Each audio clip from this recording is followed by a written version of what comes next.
দিয়ে সহযোগিতা করবেন, বাকিটুকু দায়িত্ব আমার। আমি আপনাদের পাশে আছি।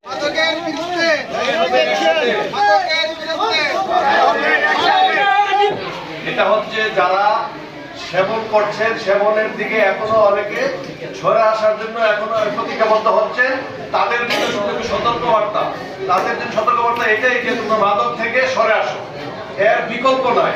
আর মাদক ব্যবসা যারা করেন, মাদক বিক্রি যারা করেন, তাদের জন্য এটা সতর্কবাণী না, তাদের জন্য এটা কঠোর বার্তা। তাদের বিরুদ্ধে কঠোর আইনের ব্যবস্থা নেওয়া হবে, তাদের বিরুদ্ধে হুঁশিয়ারি, তাদের বিরুদ্ধে আমরা সামাজিকভাবে আন্দোলন করে তুলবো। আর আমার দিক থেকে আমি আইনের ব্যবস্থা কঠোরভাবে নিব। আমার দিক থেকে মাদক কারবারিদের কোনো ছাড় নাই। সেবনকারীদের এই যে র্যালির মাধ্যমে র্যালি করতেছি, কেন আমার র্যালি করার দরকার ছিল না। আমার কাজ ছিল কি তাদের বিরুদ্ধে অভিযান করা, তাদেরকে আইনের আওতায় কঠোরভাবে আদালতে তাদের প্রেরণ করা এবং তাদের বিরুদ্ধে আইনের ব্যবস্থা নেওয়া। আমি কিন্তু সেটাই নিচ্ছি এবং নিব। সতর্ক করতেছি এই জন্য, র্যালির মাধ্যমে, সমাবেশের মাধ্যমে, আপনাদের মাধ্যমে জানান দিচ্ছি এই জন্য যে যারা এখনো ইয়ং আছেন এবং স্কুল কলেজে পড়াশোনা করেন, তাদের জীবন নষ্ট হওয়ার আগ পর্যন্ত তারা যেন এদিকে পা না বাড়ায়, তারা এটার ক্ষতিকারক। অর্থাৎ মাদক এমন এক ভয়ঙ্কর জিনিস, যে জিনিস সেবন করলে বা পান করলে গ্রাজুয়ালি তার মাথায় মস্তিষ্কে বিকৃতি করে। কি করে? ব্রেন নষ্ট হয়ে যায়। কি হয়ে যায়?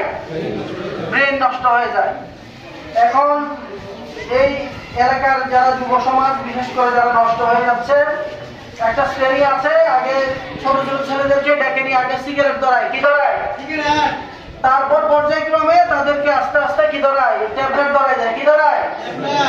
এই যে একটা পরিবারের গুরুত্বপূর্ণ অংশ হলো তার শিশুরা, সন্তানরা, যারা স্কুল বই এবং কলেজ বই, এই খারাপ রোগের পাল্লায় পড়ে এই ছেলেপেলেগুলো নষ্ট হয়ে যাচ্ছে। আমাদের সমাজ থেকে আমাদের বাঁচাইতে হবে। একটা পরিবারের জন্য একটা সন্তান অনেক কষ্টের, একটা সন্তানকে বড় করতে কোলে পিঠে নিয়ে অনেক কষ্ট করে, অনেক আশা ভরসা নিয়ে মা বাবা বড় করে। আর সেই ছেলেবেলা যখন ইয়াবা ধরে, মাদক ধরে, তার যে জীবন শেষ হয়ে যায়, সে পরিবারের জন্য বোঝা হয়ে যায়। কি হয়ে যায়?